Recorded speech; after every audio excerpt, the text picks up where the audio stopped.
नमस्कारम, आप देखना शुरू कर चुके हैं online classes for class 9 physics. इस वीडियो में हम बात करेंगे मास एंड वेट के बारे में। मास क्या होता है? Mass is the total content of the body which measures the inertia of a body. अगर कोई भी बॉडी है, उस बॉडी का जो भी कंटेंट है, टोटल कंटेंट जो होगा उसी को हम क्या बोलेंगे? मास बोलेंगे। तो इसके अलावा क्या है कि उस किसी बॉडी का जो इनर्शिया है ना, वो बताएगा कि उसका मास कम है या ज़्यादा है। किसी का इनर्शिया अगर बहुत ज़्यादा है तो इसका मतलब उसका मास भी ज़्यादा है। किसी का इनर्शिया कम है तो उसका मास भी कम है। अब एक टेबल को हटाना है तुम्हें किसी रूम से, अगर टेबल को धक्का मारना है तो इसका मतलब तुम्हें थोड़ा ज़्यादा ताकत की लगाने की जरूरत पड़ रही है। इसका मतलब वो मूव नहीं हो रहा है, अपने स्टेट को चेंज होने का अपोज कर रहा है। तो वो क्यों कर रहा है? Due to its property of inertia. अगर एक डस्टर को वो उठाना है तो वो बड़ी आसानी से उठ जाता है, जबकि अपोज वो भी कर रहा है। इसका मतलब जो जितना हैवी ऑब्जेक्ट होगा, जितना जिसका उसका जितना मास जितना ज़्यादा होगा, इसका मतलब वो क्या है? उसका इनर्शिया उतना ही ज़्यादा है। हैवी का सेंस यहाँ पे मास से है। अगर मोर मास वाला ऑब्जेक्ट होगा तो उसका इनर्शिया ज़्यादा होगा, लेस मास वाला होगा तो उसका इनर्शिया कम होगा। ये दोनों केस में आएगा। तो कहने का मतलब है कि कोई ऑब्जेक्ट जो है, कोई भी बॉडी जो है, वो अपने स्टेट को चेंज होने का अपोज करेगा। तो that is only due to the inertia of the body. तो इनर्शिया क्या चीज़ है? इनर्शिया है the tendency of a body to oppose any change in its state of rest और motion is known as the inertia. तो ये बात तो होगी किसकी? वो इनर्शिया की। और दूसरे शब्दों में बोले हैं तो mass is the quantity of matter contained in the body. तो किसी बॉडी में कितना मास है, उसका अंदर कितना मैटर है, उसकी जो क्वांटिटी है उसी को हम क्या बोलेंगे? मास बोलेंगे। इसकी ऐसा यूनिट है वो किलोग्राम।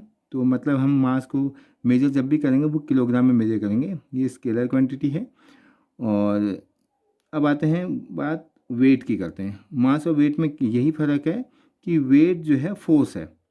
फोर्स का मतलब the weight of an object is the force with which it is attracted towards the earth. अगर मास को अर्थ अट्रैक्ट कर रही है अपनी ओर को due to the gravitational force, तो वो जो फोर्स होगा ना, उसी को हम बोलेंगे वेट।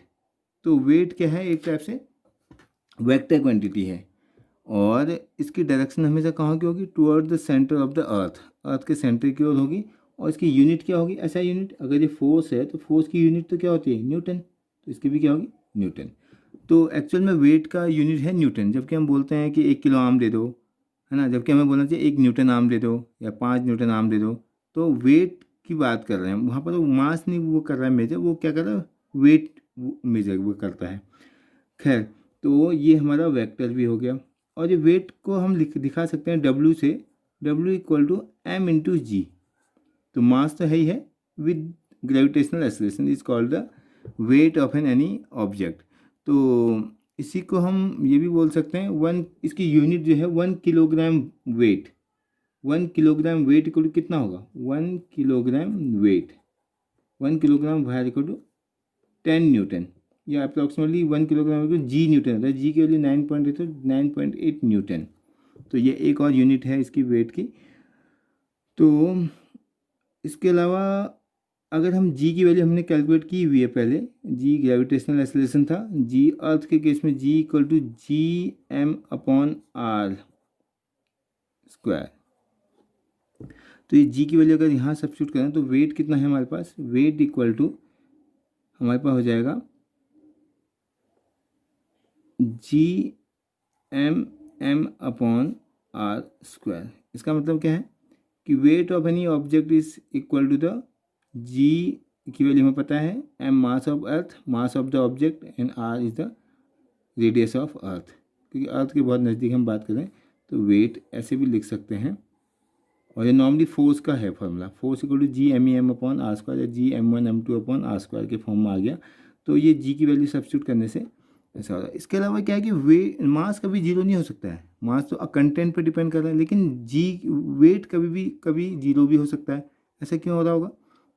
अगर हमारा मास देखें तो वो हमारा मास हमेशा कांस्टेंट है। कांस्टेंट का मतलब फिक्स है। और जबकि जी जो है एक सर्टेन टाइम में, हाँ, यानी कि बचपन में तो कम था, बाद में तो चेंज होगा ही होगा। जैसे अभी मैं अपना वेट मेजर करूँ तो अब यहाँ पर कुछ और होगा। अगर बहुत कुछ ऊपर जाऊँ, मैं कुछ सर्टेन हाइट पे जाऊँ, वहाँ जी की वैल्यू कम होगी तो वेट कम हो जाएगा।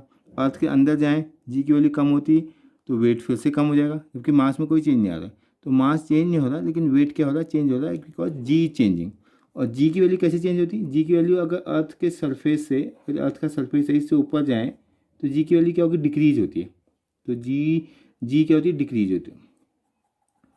अगर ऐसे सरफेस से अंदर जाएं, अर्थ के अंदर भी जाएं, तब भी डिक्रीज होती है। तो in both the cases the value of g decreases, है ना। अर्थ के ऊपर जाने में भी, अर्थ से नीचे आने में। लेकिन अर्थ के नीचे, कितने नीचे जाने में जी की वैल्यू जीरो हो जाएगी, जी इक्वल टू जीरो होता है अर्थ के सेंटर पर। अर्थ के सेंटर पर पहुंच जाएंगे तो जी की वैल्यू जीरो हो जाएगी। इसका मतलब जी की वैल्यू जीरो होने का मतलब वेट भी जीरो हो जाएगा। तो किसी भी ऑब्जेक्ट का वेट जो होगा जीरो होगा, कहाँ पे, at the centre of earth. ठीक हो गया।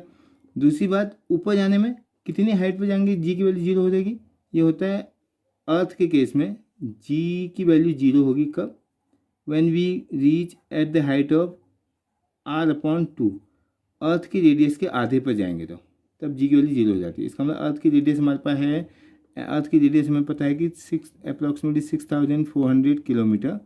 तो अगर हम h=r/2 करें तो 3200 किलोमीटर की हाइट पर पहुँचें तो वहाँ पर हमारी जी की वैल्यू क्या हो जाएगी, जीरो। जी की वैल्यू जीरो होने का मतलब वहाँ पर वेट फिर से क्या हो जाएगा, जीरो।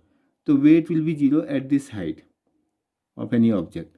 तो ये दो अलग अलग पॉइंट्स हैं जहाँ पर जी की वैल्यू जीरो हो सकती है। ये अर्थ के केस में है, किसी और प्लैनेट के केस में कहीं और पर होगा। तो ये हमारा कॉन्सेप्ट था मास और वेट के बारे में।